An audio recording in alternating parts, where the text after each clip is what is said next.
දැනিলা තියෙන පාඩම් කරන්න මේ වැඩ කරන්න අමාරුම කාලේ තමයි මේ ඉදිරි සති දෙක. මුළු ජීවිත කාලෙම දැනලා තියෙනවා. එහෙම තමයි ඉතින් මේ මැරතන් එකේ අන්තිම ඒ පොඩි දුර මේ දුවන්නේ. ඒතර ඒ වෙලාවෙද්දි ගොඩක් යෝන් ඇත්තටම ඉන්නේ අතාරණ මානසිකත්වයක තමයි. මුලදී හැමෝම එහෙන ජවයෙන් දුවමු ආ පටන් ගමු කියලා ඉන්නවා. හැබැයි අන්තිම හරියට යනකොට සෑහෙන ප්‍රමාණයක් ඉන්නේ මේක අතහැරලා දාන මෙන්ටැලිටි එක තමයි. ඒතර එකා දෙන්න ස්ලෝ වෙනවා. හැබැයි සමහරක් යෝන් ඉන්න උන් අන්තිමට එක දුවන අර සාමාන්‍ය මිනිස්සු මීටර 100 දුවනවා වගේ කඩාගෙන දුවනවා. එහෙම දැකලා මැරතන් වල අන්තිම මේ තප්පරකේ අන්තිම මීටර 20 ඇතුලේ පළවෙනිය දෙවෙනිය තුන්වෙනිය වෙනස් වෙනවා සමහරක්. මේ ඉන්නේ එතන හරි සමහරකට උන් දුවල වෙරලා උන්ට කෙලින් ඉන්නවා පණ නැහැ උන් වැටෙනවා ඉවරුණා. මේ ඕගොල්ලෝ ඉන්නේ එහෙම වැඩ කරන්න ඕන තැනක. මේකේ මේ මෙතන සහ ඒ ලෙවල් එකේ දවස් ටික අනම්මනම් කියලා කියන්නේ එහෙම තැනක මේ ඉන්නේ. ඒතර මේක අමාරුයි කියලා ඕගොල්ලෝ කියන්න ඕනේ නැහැ. ඒක එහෙම තමයි හැමෝම දන්නවා. ඒක අමාරුයි තමයි. ඒක තමයි මේකේ ස්වභාවය.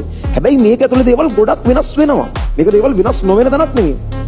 තාම අර වෙනස් වෙන්න හේතුව තමයි අර වැඩ කරන්න දෙන අමාරුවත් එක්ක අන්තිමේට මහන්සිය ඒ ඔළුව එක තැනක නැතිකම කලබලකාරී ගතිය බය හිතෙන එක ඒකත් එක ගොඩක් එවුන් නිකම්ම අර තමන්ගේ වැඩ කරගෙන ඉන්න රිද්ම් එක දැනෙන්න ඩවුන් කරගන්නවා ඒ ඕනට වඩා හිතන්න දෙන නිසා. ඔයාලට හිතන්න දෙයක් නැහැ. දැන් කොහොමත් එහෙම හිතලා වෙනස් කරන්න පුළුවන් දේවල් නැහැ. දැන් ඕගොල්ලන්ට හිතලා දැන් හිතන්නකෝ අද ඉඳන් හැදෙනවා කියලා හිතනවා කියලා. එහෙම මේ මාර විදිහට වෙනස් කරන්න පුළුවන් දේවල් නැහැ. දැන් කරන්න පුළුවන් දේ තමයි තියන හැම පැය භාගෙම ඒ වෙලට කර හැකි උපරිමේ වැඩ කරනවා. මෙතන ඉඳන් විභාගයට තියෙන මේ දවස් ගාන කළ හැකි උපරිමේ වැඩ කරනවා වෙන දෙයක් වෙයි. ෆේල් වෙනවා නම් ෆේල් වෙයි. කමන්නේ. එහෙම හිතාගත්තොත් හිතන්න තියෙන දේවල් ප්‍රමාණය මාර අඩුයි. ඔළුව මාර ක්ලියර්. ඔයාට ફોකස් කරන්න තියෙන එක දෙයයි ඒ අදාළ පැය භාගේ වැඩේ කරන එක විතරයි.